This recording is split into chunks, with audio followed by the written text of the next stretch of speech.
பிரதமர் மோடி இந்தோனேஷியால கட்டப்பட்ட முருகன் கோயிலுக்கு கும்பாபிஷேகம் நேத்து வந்து நடந்தது ஜகார்த்தால. அது வந்து காணொலி காட்சி மூலமா கலந்துக்கிட்டு தன்னுடைய மகிழ்ச்சி எல்லாம் வெளிப்படுத்தி இருக்காரு. அதுல அந்த உரையை ஆரம்பிக்கிறப்பவே முருகனுக்கு அரோகரா அப்படின்னு சொல்லிட்டு வந்து ஆரம்பிச்சிருந்தாரு. அவர் ஒரு கேட்டிருக்க இன்னொரு டைம் சொல்லு.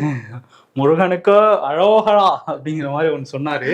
ஆமா, அதே மாதிரி இந்தியா இந்தோனேஷியாவுடைய தொடர்புகள், ஆன்மீக தொடர்புகள் எல்லாத்த பத்தி வந்து குறிப்பிட்டு பேசியிருந்தாரு. ஓகே, அதே மாதிரி அதெல்லாம் பத்தி பேசுறாரு. மணிப்பூர் பத்தி பேசலாம்னு நம்ம ரொம்ப நாளா கேட்டுக்கிட்டு இருக்கோம். மணிப்பூர்ல முதல்வர் பிரேன் சிங் பேசின ஒரு ஆடியோவுமே பெரிய சர்ச்சையா இருந்துச்சு. சில மாதங்களுக்கு முன்னாடி நம்ம டீட்டெயிலாக அதை பத்தி ஷோலலாம் பேசியிருந்தோம். அது வந்து கோர்ட்ல அது தொடர்பான வழக்குகள்லாம் நடந்துகிட்டு இருக்கு. இப்போ என்ன உச்சநீதிமன்றம் என்ன சொல்லியிருக்காங்கன்னா, அந்த ஆடியோவை சென்ட்ரல் ஃபொரன்சிக் சயின்ஸ் லேப் வந்து ஒரு ஆய்வு பண்ணி அது அவரோட வாய்ஸ் தானான்னு அறிக்கை கொடுக்கணும்னு சொல்லியிருக்காங்க.